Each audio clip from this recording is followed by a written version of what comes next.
Friends, എല്ലാവർക്കും നമസ്കാരം. Welcome to our YouTube channel. കഴിഞ്ഞ കുറച്ച് ദിവസമായിട്ട് എസ്പെഷ്യലി മലയാളികളുടെ മനസ്സിലാണെങ്കിലും ഹോൾ ഓഫ് ഇന്ത്യ തന്നെയാണെങ്കിലും ഭയങ്കര ഒരു ഡിസ്കഷൻ ആയിരിക്കുന്ന ഒരു കാര്യമാണ് കൊച്ചിക്കാരി അന്ന സെബാസ്റ്റ്യന്റെ ഡെത്ത് തന്നെ. അപ്പൊ അതിനെപ്പറ്റി എൻ്റെ കുറച്ച് പേഴ്സണൽ വ്യൂ പോയിന്റ്സ് ഷെയർ ചെയ്യാനാണ് ഞാനിപ്പോൾ ഈ വീഡിയോ ഷൂട്ട് ചെയ്യുന്നത്. ഒരു XEY എംപ്ലോയി എന്നുള്ള നിലയിലും ഒരു 6 years ഇപ്പോൾ എക്സ്പീരിയൻസ് ഉണ്ട്.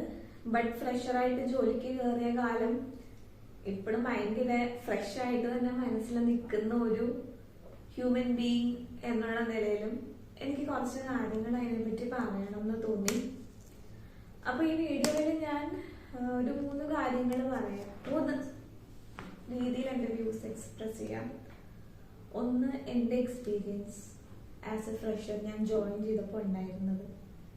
പിന്നെ ഒന്ന്, അന്നയുടെ ഡെത്ത്, അതിനെപ്പറ്റി ആധികാരികമായിട്ടൊന്നുമല്ല, ഈ വായിച്ച പോസ്റ്റുകൾ കണ്ടുള്ള അറിവ് വെച്ച് മാത്രം, എൻ്റെ പരിമിതമായ അറിവുകൾ വെച്ചാണ് ഞാൻ പറയുന്നത്. പിന്നെ ഒന്ന്, അത് നമ്മളിൽ ഉണ്ടാക്കിയ ഇമ്പാക്ട് ആൻഡ് മേ ബി ഫോർസിയബിൾ ഫ്യൂച്ചറിൽ അത് കൊണ്ടുവരാൻ പോകുന്ന ഇമ്പാക്ട്, അതിനെപ്പറ്റി എനിക്ക് തോന്നുന്ന കുറച്ച് കാര്യങ്ങളാണ് ഞാനിപ്പോൾ പറയാൻ പോകുന്നത്. ഫസ്റ്റ് ഓഫ് ഓൾ, എന്നെ പേഴ്സണലി അറിയാവുന്നൊരു 6 പേരെങ്കിലും ഈ ന്യൂസ് കണ്ടിട്ട് എനിക്ക് മെസ്സേജ് അയച്ചത് എനിക്ക് ഓർമ്മയുണ്ട്. നീ രക്ഷപ്പെട്ടതല്ലേടി, ഞങ്ങൾക്ക് പെട്ടെന്ന് നിന്നെ ഓർമ്മ വന്നു, ഇത് വായിച്ചപ്പോൾ നിന്റെ കാര്യം ഓർമ്മ വന്നു എന്നൊക്കെ പറഞ്ഞു. അപ്പൊ എൻ്റെ ഒരു എക്സ്പീരിയൻസ് പറയുകയാണെങ്കിൽ, EY എന്ന് പറഞ്ഞ കമ്പനിയില് എൻ്റെ ടീമിൽ നിന്ന് എനിക്ക് അത്ര ഹാപ്പി എക്സ്പീരിയൻസ് ആയിരുന്നില്ല ഉണ്ടായിരുന്നത്. കഴിഞ്ഞ കാര്യങ്ങൾ ഇങ്ങനെ കുത്തിപ്പൊളിച്ചെടുത്ത് ഒരു വലിയ വിഷയമാക്കാൻ എനിക്ക് താല്പര്യമില്ല. പിന്നെ ഞാൻ ഈ വീഡിയോ ചെയ്യുമെന്ന് പറഞ്ഞപ്പോ തന്നെ എൻ്റെ അമ്മയും അച്ഛനും പറഞ്ഞ കാര്യം സ്വന്തം കയ്യിൽ പാറ്റയിടരുതെന്ന്. എനിക്ക് തോന്നുന്നു അമ്മ അച്ഛന്മാരുടെ മനസ്സിൽ, അല്ലെങ്കിൽ ഓരോ ഡിയർ വൺസിന്റെ മനസ്സിലും ഇതിനെപ്പറ്റി നമ്മൾ വോയിസ് റേസ് ചെയ്യാൻ പോകുന്നു പറയുമ്പോഴുള്ള അവർക്ക് തരാനുള്ള അഡ്വൈസ് ആയിരിക്കും അല്ലേ, നീ വല്ലതൊക്കെ വിളിച്ച് പറഞ്ഞ് സ്വന്തം കഞ്ഞിയിൽ പാറ്റയിടരുത്. അതിലേക്ക് കൂടുതൽ ഇൻട്രോഡ്യൂസ് ചെയ്യാൻ താല്പര്യമില്ലാത്തതുകൊണ്ടും ചുരുക്കി ഞാൻ പറയാം, എനിക്ക് എൻ്റെ മാനേജർ പറഞ്ഞിട്ടുള്ള ഭയങ്കര മോശം എക്സ്പീരിയൻസ് ആയിരുന്നു വർക്ക് റിലേറ്റഡ് ആയിട്ട് പറയുവാണെങ്കിൽ. ഈ പറഞ്ഞ പോലെ നമ്മളെ അൺനെസസറി ആയിട്ടുള്ള കാര്യങ്ങൾ നമ്മളെ ഏൽപ്പിക്കുക. ഫസ്റ്റ് ഓഫ് ഓൾ, ഞാൻ ഫ്രഷറായിട്ട് EYയിൽ ജോയിൻ ചെയ്യുമ്പോൾ ഞാൻ ഒരു EC BTech ഗ്രാജുവേറ്റ് ആണ്. സോഫ്റ്റ്വെയർ ആയിരുന്നു line of operation. Software engineer ആയിട്ടാണ് എന്നെ ജോയിൻ ചെയ്തത്. അപ്പൊ ബേസിക് ആയിട്ട് കമ്പനികൾ കൊടുക്കേണ്ട ഒരു ട്രെയിനിങ് ഉണ്ട്. അതുപോലും ടു ബി വെരി ഓണസ്റ്റ് എനിക്കോ എൻ്റെ കൂടെ ജോയിൻ ചെയ്തവർക്കോ കിട്ടിയിട്ടില്ല. ലേണിംഗ് ഓൺ ദ ഗോ ആണ് നമ്മുടെ ഈ ടീമിൽ നിന്നാണ് അവര് പറഞ്ഞിരുന്നത്.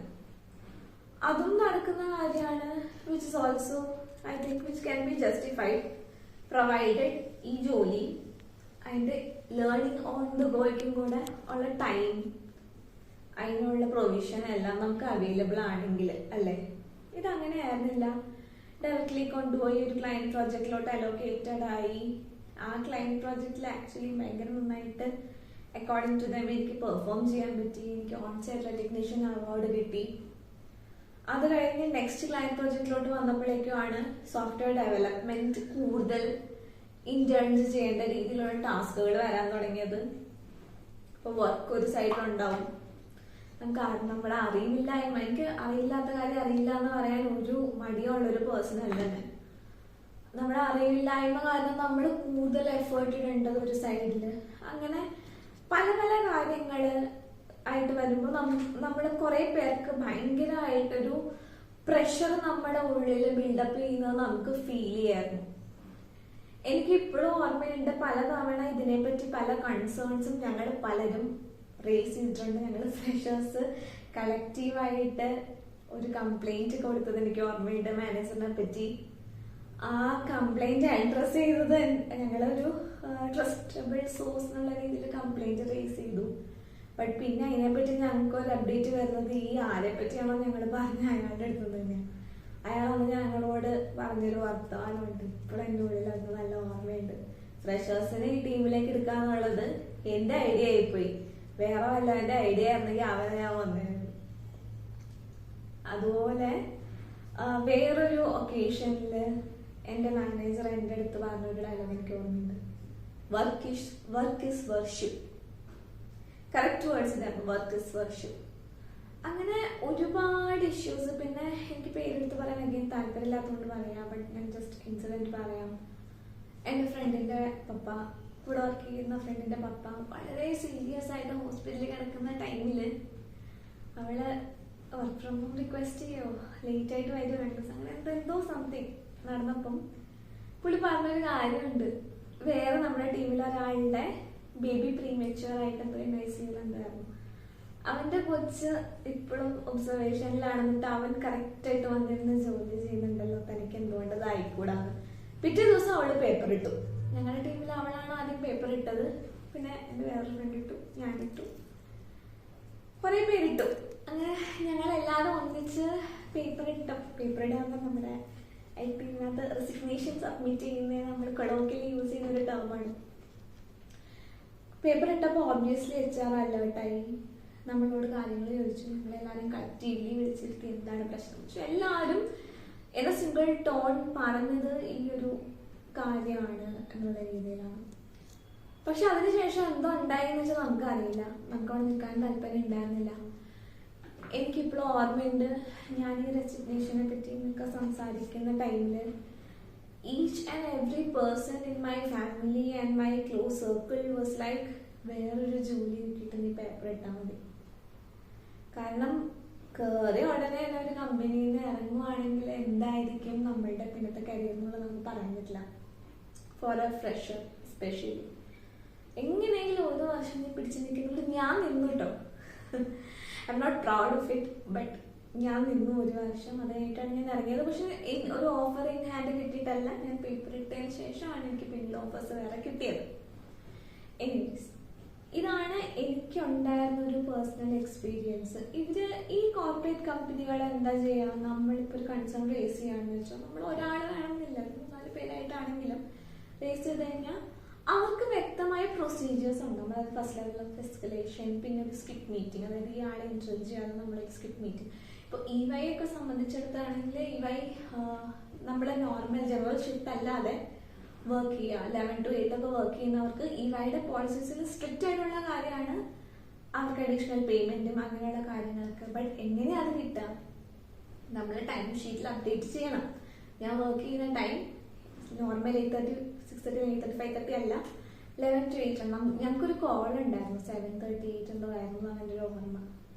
പക്ഷെ ആ കോൾ നമുക്ക് വീട്ടിൽ പോയിട്ടാണെങ്കിലും എടുക്കായിരുന്നു, ബട്ട് വർക്ക് ചെയ്യുന്നത് തന്നെയാണ്. നമുക്ക് ടൈം ഷീറ്റിൽ ഇടാൻ പാടില്ലായിരുന്നു. ടൈം ഷീറ്റിൽ ഇട്ട് കഴിഞ്ഞിട്ടുണ്ടെങ്കിൽ കമ്പനി അലേർട്ട് ആവും. അപ്പം I think they will have to give explanation why these many members in the single team are sitting at this time. അപ്പം അവരുടെ ഷിഫ്റ്റ് ചേഞ്ച് ചെയ്യണം അതനുസരിച്ച്. അപ്പോൾ അവർക്ക് പേയ്മെന്റ് കൂടുതൽ കൊടുക്കണ്ടേ. ഇപ്പോൾ എന്നാൽ നമ്മുടെ മാനേജർ നമ്മളെ സമ്മതിക്കില്ലായിരുന്നു ഇതൊന്നും ടൈം ഷീറ്റിലിടാൻ. അപ്പോൾ അങ്ങനെയൊക്കെയുള്ള കാര്യങ്ങൾ കൊണ്ടാണ് ഞാൻ EYന്ന് ഇറങ്ങിയത്. ഇനി അന്നൊക്കെ എന്തുകൊണ്ട് ഇത് സംഭവിച്ചു എന്നുള്ള ചോദ്യത്തിന് എനിക്ക് തോന്നുന്ന ഒരു ആൻസർ എന്ന് പറഞ്ഞാൽ എനിക്ക് പേഴ്സണലി അറിയില്ല. പക്ഷെ എന്നാലും നമ്മളെല്ലാ ഫ്രഷേഴ്സിന്റെ ഉള്ളിൽ ഒരു അന്യുണ്ട് ആദ്യമായിട്ട്. അതും EY എന്ന് പറഞ്ഞു കഴിഞ്ഞാൽ ലോകത്തിലെ തന്നെ ഏറ്റവും നല്ല കമ്പനികളിൽ ഒരെണ്ണമാണ്, വിത്ത് നോ ഡൗട്ട്. EY പോലൊരു കമ്പനിയിൽ ഫസ്റ്റ് തന്നെ കയറാൻ പറ്റാന്ന് പറഞ്ഞു കഴിഞ്ഞാൽ ഒരു ഭയങ്കര വലിയ ഭാഗ്യമായിട്ടാണ് നമ്മളെല്ലാവരും കാണുക. അപ്പൊ നമ്മളെ തന്നെ മറന്ന് എത്ര എഫേർട്ട് ഇടേണ്ടി വന്നാലും നമ്മൾ ചിന്തിക്കും in the long run it is going to be worth it. അങ്ങനെ ആയിരിക്കും നമ്മളെല്ലാവരും ആ ഓപ്പർച്യൂണിറ്റിയെ കാണും. അതുകൊണ്ട് കയ്യിൽ വന്ന മഹാലക്ഷ്മിയില് വീട്ടിൽ കയറി വന്ന മഹാലക്ഷ്മി തട്ടി തെറിപ്പിക്കരുതെന്ന് പറയില്ല, ചവിട്ടി ഓടിക്കരുത്. അത് തന്നെയായിരിക്കും നമ്മുടെ എല്ലാവരുടെയും മൈൻഡിലും, അത് തന്നെയായിരിക്കും നമ്മുടെ ചുറ്റുപാടും നമ്മളോട് പറഞ്ഞു തരാം. അപ്പം എനിക്ക് പറ്റിയിട്ടുണ്ടാവുക അത് തന്നെ ആയിരിക്കും. കാരണം ചാലഞ്ചസ് ഇത്ര ഇഷ്ടപ്പെടുന്ന ഒരു കുട്ടി, CA ക്ലിയർ ചെയ്തൊരു കുട്ടി, മേ ബി ആ ചാലഞ്ചസ് ഓരോന്നോരോന്ന് ബ്രേക്ക് ചെയ്ത് ആ ഹേർഡിൽസ് ക്രോസ് ചെയ്ത് കഴിയുമ്പോൾ കിട്ടുന്ന ലെവൽ ഓഫ് സാറ്റിസ്ഫാക്ഷൻ ഉണ്ടല്ലോ, that is on another level. അപ്പം അന്നേം ഒരു പക്ഷെ വിചാരിച്ചിട്ടുണ്ടാവും അതെ I can thrive through this, I can break this and I can go forward and I can prove myself. മറ്റാരെക്കാളും may be she might have wanted to prove to herself that ഇതും ഒന്നുമല്ല, ഇതും കഴിഞ്ഞ് ഞാൻ I M capable of breaking all those odds എന്നുള്ളൊരു ചിന്ത ഉണ്ടായിരുന്നു കാണുന്നു. പിന്നെ വേറൊരു കാര്യം എന്ന് പറഞ്ഞു കഴിഞ്ഞാൽ അന്നയുടെ അമ്മ എഴുതിയ ലെറ്റർ ഞാൻ വായിച്ചു ആൻഡ് ഇറ്റ് ഈസ് 100% ട്രൂ. നമ്മളോട് എല്ലാവരോടും പറയുന്നത് ഇവിടെ ഇതൊരു 9 to 5 ജോബല്ല, ഇതൊരു ഗവൺമെന്റ് ജോബ് അല്ല, തോന്നുമ്പോൾ വരാ തോന്നുമ്പോൾ ഇറങ്ങിപ്പോവുക, അല്ലെങ്കിൽ ഇത്ര ജോലി തീർക്കാനുള്ള ഇതൊരു ഗവൺമെന്റ് ജോബ് അല്ല എന്നൊക്കെ ഉള്ള വേർഡിങ്സ് എനിക്ക് ഷുവർ എല്ലാ ഫ്രഷറും അവരുടെ ലൈഫിൽ ഒരിക്കലെങ്കിലും കേട്ടിട്ടുണ്ടാവണം. അപ്പൊ നമ്മളും ചിന്തിക്കണം അതാ, അല്ലെങ്കിൽ പിന്നെ എനിക്ക് കഷ്ടപ്പെടാൻ കഴിയില്ല, അതവിടെ നിൽക്കണ്ടേ, അങ്ങനെയുള്ളൊരു ആറ്റിറ്റ്യൂഡ് ആയിരിക്കും അവർക്കും.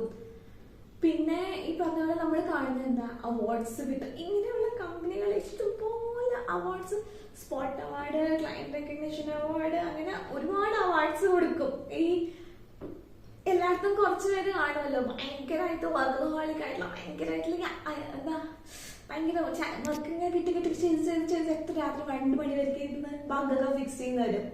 നമ്മൾ കാണുന്നത് എന്താ, അവർക്ക് ഒരുപാട് അവാർഡ്സ് കിട്ടുന്നു, അവർക്ക് റെക്കഗ്നിഷൻ കിട്ടുന്നു, ടീമിൽ അവർക്ക് പ്രൈസ് കിട്ടുന്നു, അങ്ങനെയുള്ള ഫുൾ ഇത് കാണുമ്പോൾ നമ്മളുടെ ഉള്ളിൽ നമ്മൾ പോലെ അറിയാതെ നമുക്ക് ആ തോട്ട് വരികയാണ് എന്താ, this is the way to go എന്നുള്ളത് അല്ലേ.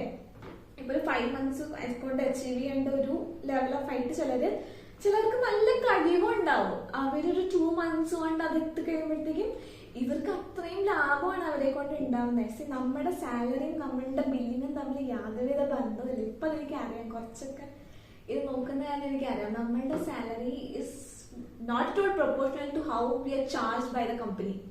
നമ്മളുടെ ബില്ലിങ് എത്ര ഡോളേഴ്സ് അല്ലെങ്കിൽ ഇത്ര ആയിരിക്കും, പക്ഷെ നമ്മുടെ സാലറി നല്ല സാലറി ഉണ്ടാവും, പക്ഷെ എന്നാലും നമുക്കൊരു 50,000 രൂപ സാലറി തരുന്നുണ്ടെങ്കിൽ 1,00,000 രൂപയുടെ പണി നമ്മളെ കൊണ്ട് ഇടിപ്പിക്കും. അങ്ങനെയാണ് ഈ കോർപ്പറേറ്റ്.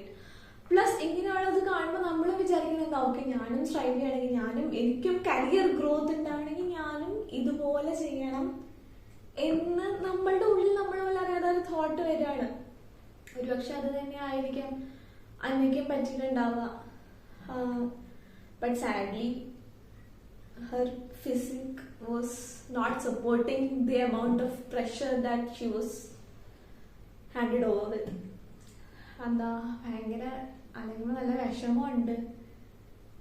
ഞാൻ മാത്രല്ല ഒരുപാട് പേരുടെ അനുഭവങ്ങൾ കൂട്ടിച്ചേർത്താണ് ഇപ്പൊ ഞാൻ പറയുന്നത്. ബട്ട് പറയുമ്പോൾ എനിക്ക് കുറച്ചൊക്കെ പേഴ്സണൽ അനുഭവമായിട്ട് പറയാനാണ് ഇഷ്ടം. കാരണം ഈ വീഡിയോ അവരൊക്കെ കാണുന്നുണ്ടെങ്കിൽ ആലോചിക്കല്ലോ, അവർക്കും വെറുതെ ആ ഓർമ്മകൾ ഇപ്പൊ കൊണ്ടുവരണ്ടാന്ന് വിചാരിച്ചിട്ട് കുറച്ച് കാര്യങ്ങളൊക്കെ ഞാൻ എൻ്റെ ആയിട്ടാണ് പറയുന്നത്. കുറച്ചൊക്കെ എൻ്റെ ഫ്രണ്ട്സിൻ്റെ ആയിട്ടുള്ള അനുഭവങ്ങളും ഉണ്ട് ഇതിനകത്ത്.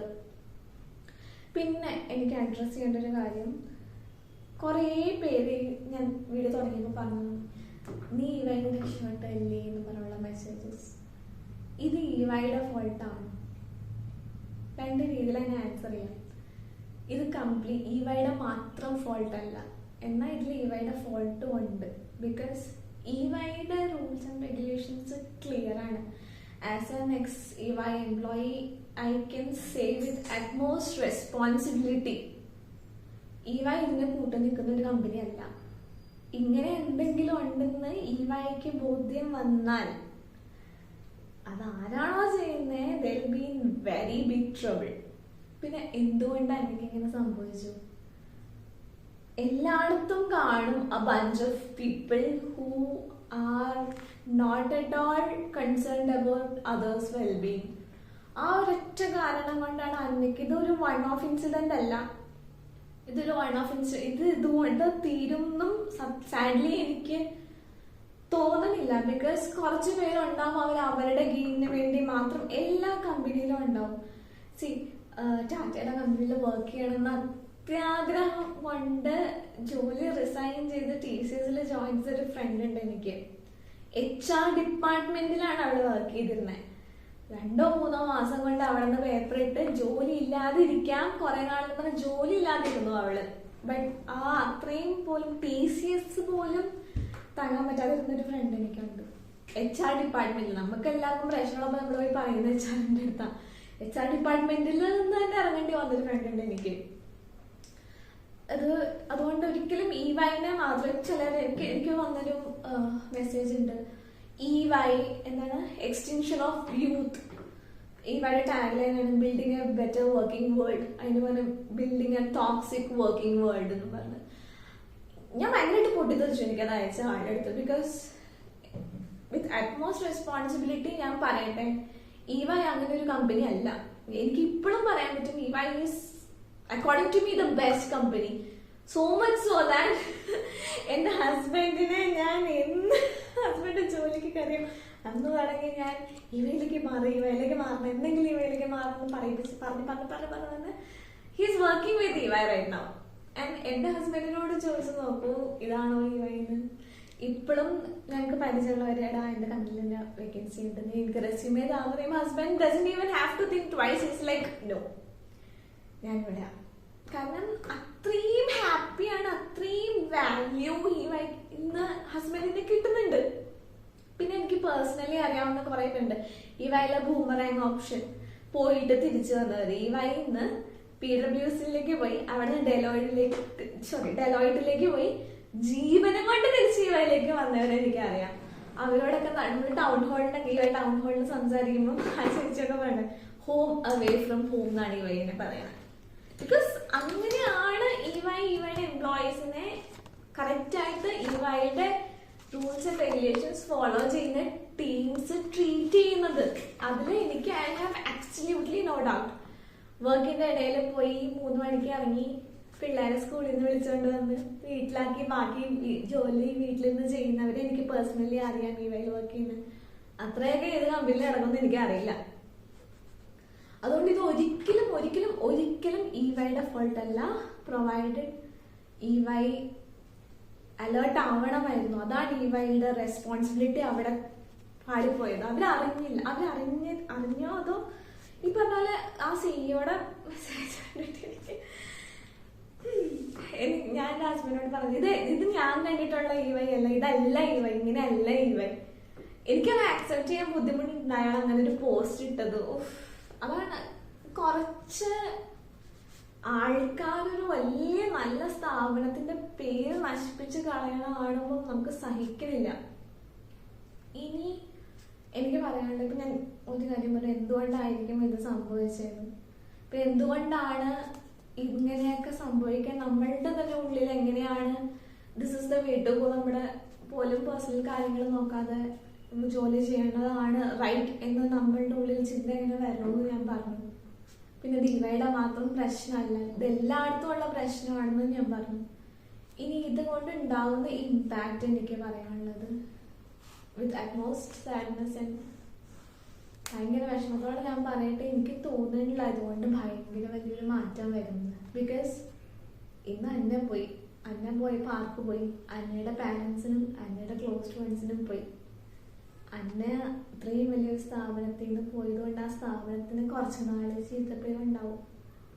ഇതുപോലുള്ള സ്ഥാപനങ്ങൾക്ക് കോർപ്പറേറ്റ് വേൾഡിന് കുറച്ച് നാളൊരു ഹൈ അലേർട്ട് ഉണ്ടാവും, കുറച്ച് നാളൊരു സ്ക്രൂട്ടിനി ഉണ്ടാവും. ഒരന്ന പോയാൽ 100 അന്നമാരാണ് വെയിറ്റിംഗ്.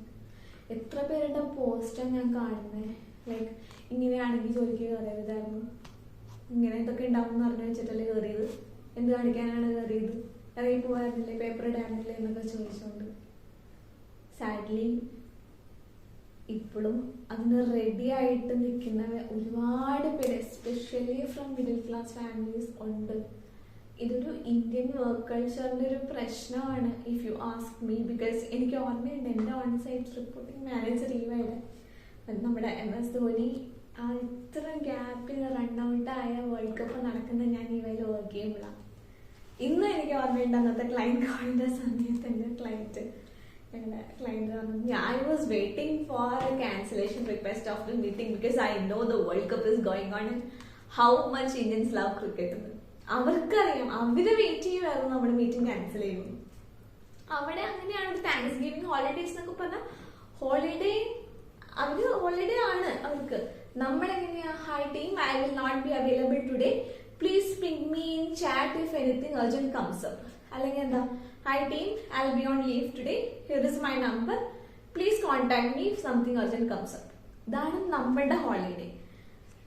ഇന്ത്യൻ വർക്ക് കൾച്ചർ മാറണം, ഇവിടുത്തെ കോർപ്പറേറ്റ് കൾച്ചർ മാറണം. അതിന് എന്താണ് ചെയ്യേണ്ടതെന്നുള്ളത് അതിൻ്റെ റെസ്പെക്റ്റീവ് പൊസിഷൻസിൽ ഇരിക്കുന്നവരൊരു സ്ട്രിക്റ്റ് ആക്ഷൻ കൊണ്ടുവരാതെ ഇതിനൊരു സൊല്യൂഷൻ ആവില്ല. കുറച്ച് നാൾ ഇങ്ങനെ റെഡ് ലൈറ്റിൽ നിൽക്കും, ചേർന്നുള്ള കമ്പനികൾ കുറച്ച് സ്ക്രൂട്ടിനി നേരിടും എന്നല്ലാതെ കാലം ഇതും വായിക്കും, ഇതുപോലെ തന്നെ വരും ഇനിയും. അതുകൊണ്ടൊരു മാറ്റം അനിവാര്യമാണ്. എങ്ങനെ വേണം എന്ന് അതിന് കഴിവുള്ളവരും അതിനെപ്പറ്റി കൂടുതൽ വിവരമുള്ളവരും തീരുമാനിക്കട്ടെ. ഇനി ഒരു അന്ന ഉണ്ടാവാതിരിക്കട്ടെ. പിന്നെ ഇതൊരു വേക്കപ്പ് കോൾ ആയിരിക്കണം ആർക്ക്? നമ്മൾ ഓരോ ഇൻഡിവിജ്വൽസിനും, നമ്മൾ ഓരോ വർക്ക് ചെയ്യുന്നവർക്കും. ബിക്കോസ് കമ്പനികൾക്ക് ഇത് ഒരിക്കലും ഒരു വേക്കപ്പ് കോൾ ആവാൻ പറ്റില്ല. ഇന്നൊരു അന്നയുടെ അമ്മ കത്ത് എഴുതിയതുകൊണ്ട് ഞാനും നിങ്ങളും അന്നയെ അറിഞ്ഞു. അന്നയുടെ അവർക്ക് അത്ര വിദ്യാഭ്യാസവും വിവരവും ഉള്ളത് കൊണ്ടും അവർക്ക് വ്യക്തമായി അവളുടെ മകളായിട്ട് ഡേ ടു ഡേ കമ്മ്യൂണിക്കേഷൻ ഉള്ളത് കൊണ്ടും അവർക്കും കാര്യം അറിഞ്ഞു. ഇല്ലെങ്കിലോ ഒരു കുട്ടി ജോലി ചെയ്യണു, ഹാർട്ട് അറ്റാക്ക് വന്നു മരിച്ചു. ചെറുപ്രായത്തിൽ ഹാർട്ട് അറ്റാക്ക് വരുന്ന എത്ര പേരാണ് നമ്മളിപ്പോൾ കാണുന്നത്. അങ്ങനെ ആ ഒരു സ്റ്റോറിയായി, അങ്ങനെ ഒരു ഓർമ്മയായി മാറിയതിന് തന്നെ ഈ ഒരു ലെറ്റർ വന്നതുകൊണ്ടും എല്ലാം കൊണ്ടും നമ്മൾ ഇന്ന് ഇതിനെപ്പറ്റി ഇന്ന് സംസാരിക്കുന്നു. സോ ഇനി അന്നമാനം ഉണ്ടാവാതിരിക്കട്ടെ. അതിന് നോ പറയാൻ, എൻ്റെ അടുത്ത് നോ പറയാനുള്ള സ്ട്രെങ്ത് എനിക്കും നിങ്ങൾക്കും ഓരോരുത്തർക്കും കിട്ടട്ടെ എന്ന് ഉള്ളൂരിക്ക് പ്രാർത്ഥിച്ചുകൊണ്ട് ഞാൻ ഈ വീഡിയോ സ്റ്റോപ്പ് ചെയ്യാണ്. Thank you for watching.